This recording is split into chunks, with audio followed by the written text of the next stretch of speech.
Vamos con Coplas a la muerte de su padre, de Jorge Manrique, mediados del siglo XV, y estamos ante la obra en literatura castellana medieval, ¿vale? En lírica castellana medieval más representativa e importante, ¿ok?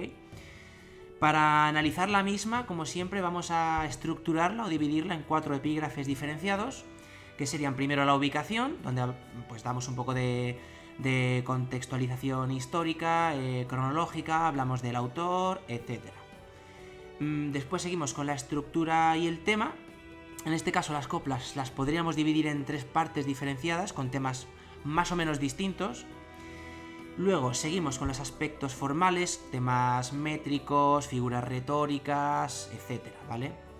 La rima, etc. Y luego ya vemos alguna copla, ¿vale? Algún fragmento, alguna de las coplas más representativas, ¿vale? En lo que decíamos aquí, fragmentos de la obra, ¿sí? Vamos a seguir. Entonces empezamos con la ubicación. Voy a poner esto más pequeño, así.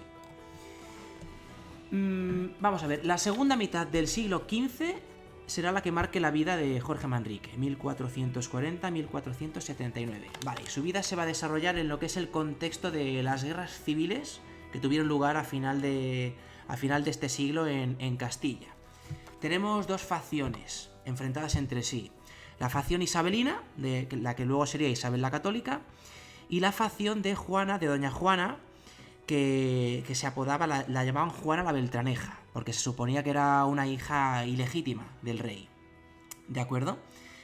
Entonces, la familia de Jorge Manrique apoya a la facción isabelina y él, por supuesto, pues también, ¿vale? Entonces, en ese contexto de guerra civil castellana, podríamos ubicar lo que es la vida del autor. Entonces, la fecha de la muerte de Manrique señala la fusión de las coronas de Castilla y Aragón. Es decir, en 1479 es cuando tiene lugar, me refiero, la unión de las 2 coronas. Y el inicio de lo que sería ya el Estado moderno español, por así decirlo. O el inicio del mismo. En el cual ya la nobleza ya no es tan independiente, sino que se somete más a la autoridad real, etcétera, ¿no? Entonces se produce una especie de normalización entre las relaciones del rey con la nobleza. Ya no va cada uno un poco por su cuenta, sino que responden a una autoridad superior. En este caso sería ya a Isabel de Castilla y a Fernando, ¿vale? A los reyes católicos. En 1476 muere don Rodrigo Manrique. Y luego, solo unos años después, en 1479, va a morir Jorge Manrique. ¿De acuerdo? Rodrigo Manrique muere en Ocaña, os leo aquí textualmente, comido de una úlcera que le desfigura la cara. Jorge Manrique simboliza el ideal de nobleza, siendo hombre de armas y de letras, como luego sería, por ejemplo, también Garcilaso, Garcilaso de la Vega. Jorge Manrique participó en todas las luchas y conflictos armados de su época, pero luego también pues, fue capaz de cultivar las letras, ¿no? De escribir poesía, etcétera. Muere en el asalto de Garcimuñoz, que es del castillo de Garcimuñoz, en Cuenca, como hemos dicho antes, como leal partidario de la facción isabelina frente a Doña Juana la Beltraneja. Eso es. Vale, seguimos. Cultiva la lírica amorosa y burlesca, pero va a ser en la lírica moral, con su elegía de las 40 coplas a la muerte de su padre, lo que le va a configurar como uno de los grandes poetas antologados en los cancioneros. Sí, la mayoría de sus poemas son de índole o de tema amoroso, pero va a ser con las coplas, por lo que va a ser conocido y por lo que va a pasar a la historia de los grandes autores de la tradición literaria castellana y española, Decimos que es una elegía. Las 40 coplas son una elegía o composición que se lleva a cabo tras el fallecimiento de alguien. En este caso sería tras la muerte de su padre, de don Rodrigo, como una especie de homenaje que se hace. Entonces decimos que es una elegía, composición funeraria, que representa lo más emotivo y brillante de la lírica castellana, lo que estábamos diciendo. Seguimos. En cuanto a estructura y tema, son 40 coplas en las que podemos distinguir o podemos dividirlas en 3 partes. Primero, de la 1 a la 14, de la 15 a la 24 y luego de la 25 a la 40. Sería más o menos la división que podemos hacer. En la primera se reflexiona más así en general sobre lo que es la fugacidad de la vida, la inestabilidad de las cosas materiales, de este mundo, lo efímero que es todo, lo perecedero de los bienes materiales, lo rápido que se va la juventud, lo pronto que llega la muerte, etc. Luego, en la segunda parte se van dando ejemplos de grandes reyes, emperadores, personalidades, ¿no? Que han acumulado mucha fama, mucha riqueza, pero que al final han sido llamados por la muerte, como todos los demás, ¿no? O sea, pone de referencia a muchos personajes ilustres, pero que al final diciendo que todos acaban igual, por mucha fama, por muchas obras que se hayan hecho, que al final la muerte llega a todo el mundo, ¿vale? Se trata como el tema del Ubisun, que quiere decir dónde están, ¿no? Empieza, ¿dónde están los infantes de Aragón? ¿Dónde están los grandes emperadores de Roma, etcétera, ¿no? Ubisun, ¿dónde quedaron? ¿Dónde fueron, no? Y en la última parte, ya sí que Manrique se centra más en lo que es elogiar la figura de su padre, en contar sus gestas, sus grandes, pues un poco lo que consiguió en vida, lo bien que hizo todo, ¿no? Como supo, por así decirlo, ganarse el pase a la otra vida, a la que cuenta, ¿no? A la vida eterna, etcétera, ¿no? Con buenas obras, con un comportamiento ejemplar, con una buena catadura moral, ¿no? Etcétera, ¿vale? Se elogia su figura, se ensalza su, pues eso, ¿no? Su vida en general, ¿ok? Esas serían como las tres partes, ¿eh? Estructura y tema, seguimos. El poema es a la vez una reflexión sobre la vida y la muerte, así como un homenaje a la persona fallecida. Vale, lo que estamos diciendo, ¿no? Sobre todo en la tercera y última parte sería como en la que más se centra en elogiar la figura de su padre, ¿no? Como estamos diciendo. Voy a leeros aquí directamente un poco lo que es la temática. Bueno, tengo aquí escrito: se desarrollan los temas de la fugacidad de la vida, el poder igualatorio de la muerte, los caprichos de la fortuna, el menosprecio de las vanidades mundanas, ¿vale?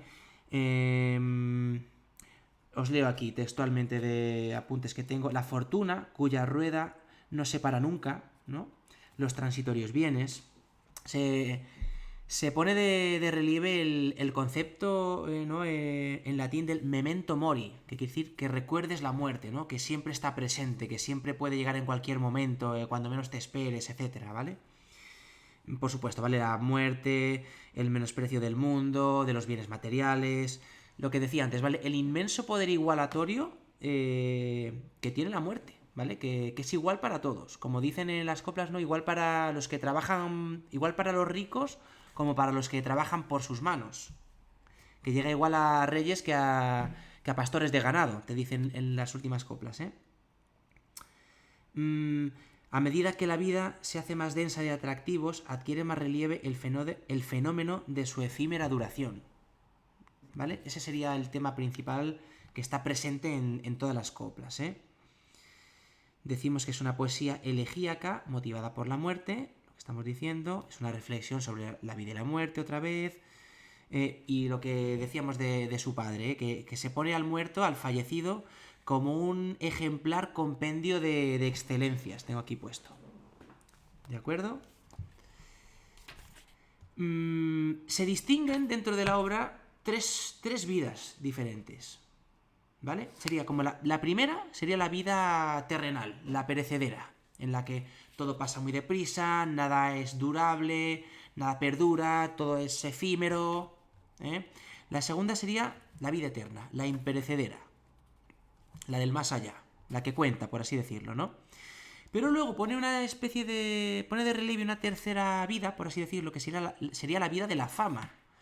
Es como que las buenas obras, el haber hecho bien las cosas en la vida terrenal, es como que deja cierta perdurabilidad del que se ha ido, del que ha abandonado lo perecedero. ¿Cómo? Pues a través de la fama, igual que ha hecho su padre, a través de las buenas obras, el haberse ganado, el haber hecho las cosas bien, etc. Decimos que solo entonces se puede vencer a la muerte a través de una existencia honrosa, de una existencia honrosa, de una vida austera y eficaz que deje buena memoria en los demás, como la que hizo su padre, según nos cuenta él. ¿Ok? Seguimos. Viendo un poquito ya los aspectos formales, decimos que son coplas de pie quebrado, o también llamadas estrofas manriqueñas. Cada copla se divide en dos sextinas, o sextillas mejor, sextillas. O estrofas de pie quebrado, vale. Cada copla se divide en dos sextillas. Y cada sextilla, no es sextina, vale, mejor sextilla, con dos L's, combina versos octosílabos y tetrasílabos. Los tetrasílabos, los de 4 sílabas, ¿vale? Octosílabos son de 8 sílabas y tetrasílabos de 4. Entonces a los de 4, a los tetrasílabos, los vamos a llamar los de pie quebrado. ¿Sí? Entonces va a alternar todo el rato versos de arte menor, ¿vale? De 8 y de 4 sílabas. Todos son de arte menor. Y te va a poner primero siempre 2 de 8 y 1 de 4. Así, ¿vale? 2 de 8 y 1 de 4. Y cada 6, ¿vale? O sea, 2 de 8 y 1 de 4 más otros 2 de 8 y 1 de 4, o sea, 6. Esos 6 serían ya la primera sextilla.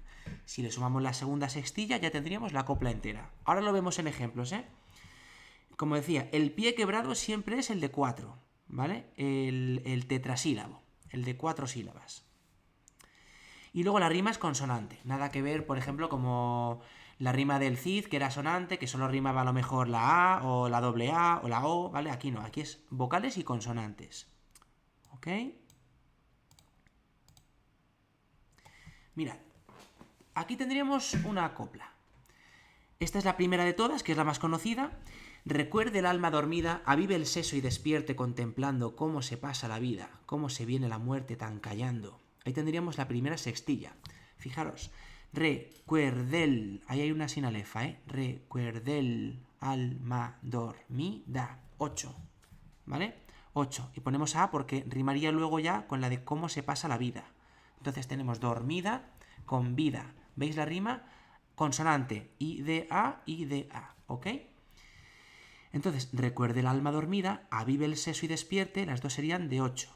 Avivel, otra sinalefa ahí, avivel, sesoy, otra, despierte. Ahí tenemos dos sinalefas, ¿las veis? Avivel, ¿vale? Se junta avive con él, y luego sesoy, despierte, ¿vale? Ahí tendríamos otra. Entonces salen 8, 8 y 8. Y luego ya la de 4, contemplando. ¿Ok? 884, 884 y ahí tenemos una sextilla. Si lo repetimos otra vez, pues de nuevo otra sextilla y ya sumamos la copla. Dos sextillas hacen la copla. ¿Ok? Cuán presto se va el placer, como después de acordado da dolor. Como, a nuestro parecer, cualquiera tiempo pasado fue mejor.